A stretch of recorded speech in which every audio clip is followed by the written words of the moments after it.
guys, welcome back to our channel Deepika Pranay. Hello guys. So 144 years కి ఒకసారి అయ్యే మహాకుంభమేళంలో మనం ఉండడం నేనైతే చాలా లక్కీగా ఫీల్ అవుతున్నాను. సో ఈ మహాకుంభమేళ 4 ప్లేసెస్లో జరుగుతుంది. ప్రయాగ్రాజ్, హరిద్వార్, ఉజ్జయిని అండ్ నాసిక్. సో మేమైతే ఈసారి ప్రయాగ్రాజ్కి అయితే ట్రిప్ వేస్తున్నాము. సో మా ఈ ట్రిప్ హ్యాపీగా సేఫ్గా జరగాలని చెప్పి మహాదేవుని కోరుకుంటున్నాను. ఆల్రెడీ అక్కడ చాలా క్రౌడెడ్గా ఉందని చెప్పి మన సోషల్ మీడియాలో చూస్తూనే ఉన్నాము. బట్ ఎనీవే ఎలా ఉన్నా పర్లేదు, మేమైతే ఎలాగైనా సరే అక్కడికి వెళ్ళాలని ఫిక్స్ అయిపోయాము. అండ్ ఎండ్ డేట్ కూడా ఈ 26 ఫిబ్రవరికి అని చెప్పారు. సో మేమైతే డే బిఫోర్ ఎండ్ డేట్ అయితే అక్కడ ఉండబోతున్నాము. సో ఇది వచ్చేసి స్టార్ట్ అయ్యేది వచ్చేసి Feb 23 అయితే మేము స్టార్ట్ అవుతున్నాము. యాక్చువల్గా ఎర్లీ మార్నింగే స్టార్ట్ అవ్వాలి, కొంచెం బస్ వల్ల కొంచెం లేట్ అవ్వడం వల్ల ఇప్పుడైతే ఆఫ్టర్నూన్ అవుతుంది. సో మేమైతే స్టార్ట్ అయిపోతున్నాం. హోప్ సో మంచిగా జరగాలని కోరుకుంటున్నాను. హర హర మహాదేవ్.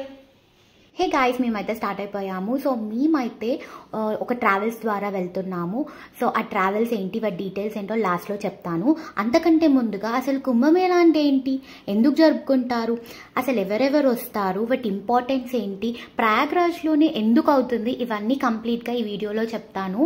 నచ్చితే లైక్ చేయండి, సబ్స్క్రైబ్ చేయండి అండ్ షేర్ చేయండి. మన హిందూస్కి ఇది ఇంపార్టెంట్ స్పిరిచువల్ ఈవెంట్ అని, అండ్ ఇక్కడికి అఘోరాలు, నాగసాధులు కూడా వస్తారు అని అయితే మనకైతే తెలుసు. అస్సలు కుంభమేళ జరుపుకోవడానికి రీజన్ ఏంటంటే క్షీరసాగర మదనం. సో దీని గురించి మీకైతే ఐడియా ఉండే ఉంటుంది. సో నేనైతే షార్ట్కట్గా చెప్తాను. అసలు సాగర మదనం మెయిన్ ఎజెండా వచ్చేసి అమృతం. సో అమృతం రావాలంటే పాల సముద్రం లోపల అయితే అమృతం అయితే ఉంటుంది. అమృతం రావాలంటే చిలకాలి. ఆ చిలకటం కోసం దేవతలు ఒక్కరే సరిపోరు. సో రాక్షసుల హెల్ప్ కూడా తీసుకోవాల్సి వచ్చింది. కానీ ఇదంతా ఒక కండిషన్ మీద జరిగింది. అదేంటంటే పాల సముద్రం నుంచి వచ్చే ఏ వస్తువు అయినా కూడా ఒక వస్తువు దేవతలకి, ఒక వస్తువు రాక్షసులకి అనే ఒప్పందం మీద అయితే జరిగింది. ఈ సాగర మదనానికి కవ్వంగా మందార పర్వతాన్ని, తాడుగా నాగులకి రాజైన వాసుకిని తీసుకున్నారు. దేవతలు ఒక సైడ్ అండ్ రాక్షసులు ఒక సైడ్ అయితే నిల్చొని చిలకటం స్టార్ట్ చేశారు. ఆ టైంలో ఆ పర్వతాన్ని బ్యాలెన్స్ చేయడం రావట్లేదు. అప్పుడే మహావిష్ణు కూర్మ అవతారం అంటే తాబేల్ అవతారం ఎత్తి పర్వతానికి సపోర్ట్గా ఉండి బ్యాలెన్స్ చేశారు. సో ఇలా దేవతలు రాక్షసులు చిలకటం స్టార్ట్ చేశారు. అప్పుడే హాలాహలం వచ్చింది, అంటే పాయిజన్. సో అప్పుడు ఆ పాయిజన్ బయటికి వస్తే అసలు కంప్లీట్ యూనివర్సే నాశనం అయిపోతుంది. ఆ టైంలో మహాదేవుడు ఈ పాయిజన్ని తన కంఠంలో స్టోర్ చేసుకున్నారు. అందుకే మహాదేవుడికి నీలకంఠుడు అనే పేరు వచ్చింది. ఇలా సముద్రం నుంచి వచ్చే ప్రతిదీ కూడా దేవతలు రాక్షసులు పంచుకుంటూ ఉన్నారు. లాస్ట్కి అమృతం వచ్చింది. సో ఆ అమృతం అప్పుడు దేవతలకి రాక్షసులకి యుద్ధం జరిగింది. ఆ ప్రాసెస్లో అమృతం ఒక్కొక్కసారి ఒక్కొక్క చుక్క ఒక్కొక్క ప్రదేశంలో పడింది. ఆ ప్రదేశాలే ప్రయాగ్రాజ్, హరిద్వార్, నాసిక్ అండ్ ఉజ్జయిని. అమృతం పడి ప్లేసెస్ అన్నీ కూడా డివైన్గా మారాయి. అందుకే ప్రజలందరూ కూడా ఇక్కడికి వచ్చి పుణ్యనదులలో స్నానాలు చేస్తే వాళ్ళు తెలియకుండా చేసే పాపాలు పోతాయి అండ్ ముక్తి దొరుకుతుందని చెప్పి నమ్ముతారు. సో ఇదన్నమాట. అందుకే ఈ 4 ప్లేసెస్లో మాత్రమే కుంభమేళాలు జరుగుతాయి. సో ఇప్పుడు వచ్చేసి టైప్స్ ఆఫ్ కుంభమేళ అంటే ఫస్ట్ వచ్చేసి మాఘమేళ, అంటే ఇది ఎవ్రీ ఇయర్ జరుగుతుంది, మాఘమాసంలో జరుగుతుంది. నెక్స్ట్ వచ్చేసి కుంభమేళ, ఇది వచ్చేసి ఎవ్రీ 3 ఇయర్స్కి ఒకసారి జరుగుతుంది. గురుడు, సూర్యుడు, చంద్రుడు ఒకే లైన్లో అలైన్మెంట్ జరుగుతుంది. ఆ ఇయర్ అయితే కుంభమేళ అయితే జరుగుతుంది. అండ్ నెక్స్ట్ వచ్చేసి అర్ధ కుంభమేళ, ఇది వచ్చేసి 2 పూర్ణ కుంభమేళ మధ్యలో జరుపుతారు. అండ్ నెక్స్ట్ వచ్చేసి పూర్ణ కుంభమేళ ఎవ్రీ 12 ఇయర్స్కి ఒకసారి ప్రయాగ్రాజ్లో జరుగుతుంది. నెక్స్ట్ వచ్చేసి మహాకుంభమేళ, ఇది వచ్చేసి 144 ఇయర్స్కి ఒకసారి జరుగుతుంది. అని ఇది వచ్చేసి 4 ప్లానెట్స్కి సంబంధించి ఉంటుంది. ఒకటి జూపిటర్, చంద్రుడు, సూర్యుడు అండ్ ఇంకొకటి శని.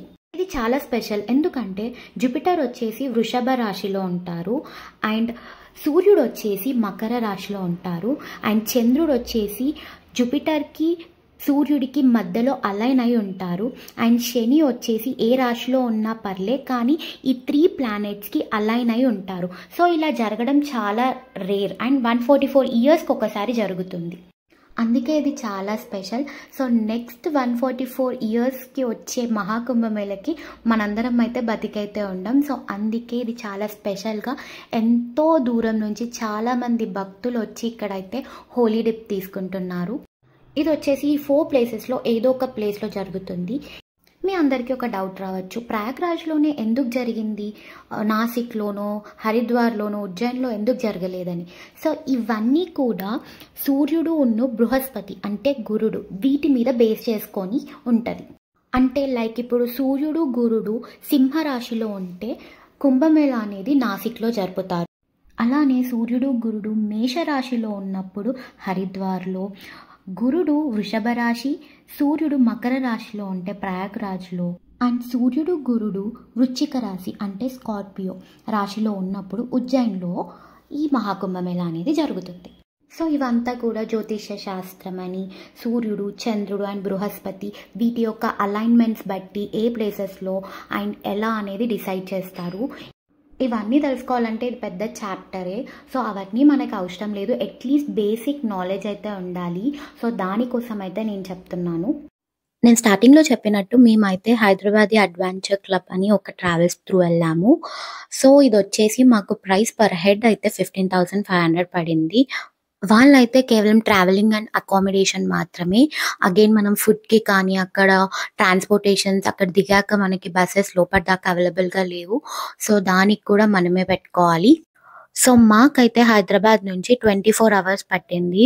యాక్చువల్గా అయితే మనకి 20 అవర్స్ చూపిస్తుంది, బట్ ఇంక్లూడింగ్ బ్రేక్స్ కూడా కావాలి కాబట్టి సో బ్రేక్ఫాస్ట్కి, లంచ్కి అండ్ డిన్నర్కి ఇలాంటి బ్రేక్స్ తీసుకొని మేమైతే 24 అవర్స్లో ప్రయాగ్రాజ్ అయితే రీచ్ అయిపోయాము. మేము వెళ్ళినప్పుడు అయితే ట్రాఫిక్ ఏం పెద్దగా లేదు, బట్ ఒక 20 కిలోమీటర్స్ దగ్గరకు వచ్చామనగానే ట్రాఫిక్ జామ్ అయితే అయింది. సో అక్కడ నుంచే చాలా టైం పట్టింది. సో నెక్స్ట్ డే అరౌండ్ 7:30, 8 వరకు అయితే రీచ్ అయిపోయాము. సో మా 10th స్టే వచ్చేసి అరల్ ఘాట్ సైడ్ అయితే ఉంది. సో లోపల దాకా అయితే బస్సెస్ అలో ఉండవు. సో మనమైతే బైక్స్ ద్వారా లేకపోతే ఆటోస్ ద్వారా అయితే వెళ్ళాలి. నైట్ రీచ్ అయ్యాక ఫ్రెష్ అయిపోయి అక్కడ ఉండే టెంపుల్స్ అయితే విజిట్ చేసాము. సో విజిట్ చేసేసి పడుకొని ఎర్లీ మార్నింగే మేమైతే హోలీ డిప్కి అయితే స్టార్ట్ అయిపోయాము. సో లిటరలీ మేమైతే 4 o'clockకే లేచి వెళ్ళిపోయామన్నమాట. అప్పటికైతే పెద్దగా రష్ ఏం లేదు, బట్ మేము రిటర్న్ అయ్యే టైంకి అంటే అరౌండ్ 7:30 వరకు అయితే చాలా క్రౌడెడ్గా ఉంది. సో ఎర్లీ మార్నింగే వెళ్ళిపోయి హోలీ డిప్ తీసేసుకొని వచ్చేసాము మా టెంట్స్కి. త్రివేణి సంగంకి వెళ్ళాలంటే మనమైతే బోట్స్ ద్వారా వెళ్ళాలి. సో పర్ హెడ్ అయితే 1000 ఛార్జ్ చేశారు. సో అలా ప్రశాంతంగా మా హోలీ డిప్ అయితే చేసేసుకొని మళ్ళీ టెంట్స్కి వచ్చి ఫ్రెష్ అయిపోయి ఇక్కడ మనకి కంపల్సరీ చూడాల్సిన శక్తిపీఠం ఒకటి ఉంది, అదే అలోపి అమ్మవారి శక్తిపీఠం. సో ఇదైతే విజిట్ చేద్దామని వచ్చేసాము. ఇది 14వ శక్తిపీఠం, మాధవేశ్వరి అమ్మవారి టెంపుల్ అని కూడా అంటారు. సో ఇక్కడ ఏంటంటే మనకైతే అమ్మవారి విగ్రహం అయితే ఉండదు. ఇక్కడ సతీదేవి యొక్క 4 వేళ్ళు పడ్డాయని చెప్తూ ఉంటారు. ఇక్కడ 4 వైపులో సమానంగా ఉండే ఒక పీఠంని ఏర్పాటు చేశారు. దాని మీద ఒక వస్త్రం వేసి ఇట్లా వేలాడదీసి ఉంటుంది. సో ఇక్కడే మనం తెచ్చిన అమ్మవారి కోసం తెచ్చినవన్నీ కూడా సమర్పిస్తాము. మీరు కూడా ప్రయాగ్రాజ్కి వెళ్తే ఈ అమ్మవారి టెంపుల్ అయితే పక్కా విజిట్ చేయండి. సో ఆ టెంపుల్ విజిట్ అయిపోగానే మేమైతే వారణాసికి అయితే స్టార్ట్ అయిపోయాము. సో మా స్టేస్ నుంచి మళ్ళీ బస్ స్టాప్ వరకు లైక్ బస్ పార్కింగ్ చేసే ప్లేస్ వరకు అయితే మేమైతే ట్రావెల్ చేయాలి. సో మేమైతే ఇలా బైక్స్ ద్వారా వెళ్ళాము. ఇక్కడ అయితే డబుల్స్ నడుపుతున్నారు, త్రిబుల్స్ కూడా నడుపుతున్నారు. సో ఇక్కడ ఓవర్ క్రౌడెడ్గా ఉండటం వల్ల ఈ ట్రాఫిక్ ఎక్కువ అవుతుందని చెప్పి పోలీసులు కూడా ఏమనట్లేదు. సో డబుల్స్ కానీ త్రిబుల్స్ కానీ అలౌడ్. సో మేమైతే వారణాసికి వెళ్ళే రూట్లో మధ్యలో అయితే అలా టీ బ్రేక్ తీసేసుకొని నైట్ వరకు అయితే వారణాసికి రీచ్ అయిపోయాము.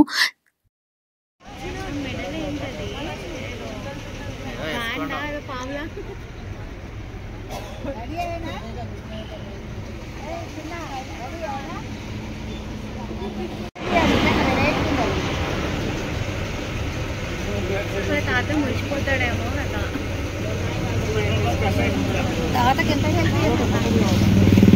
సేమ్ ప్రయాగ్రాజ్లో లాగానే వారణాసికి రీచ్ అయిపోగానే బస్ స్టాండ్లో అయితే బస్సెస్ పెట్టేశారు. సో మేము అక్కడి నుంచి అయితే మా స్టే కోసం అయితే ఆటోస్లో వెళ్ళిపోయాము.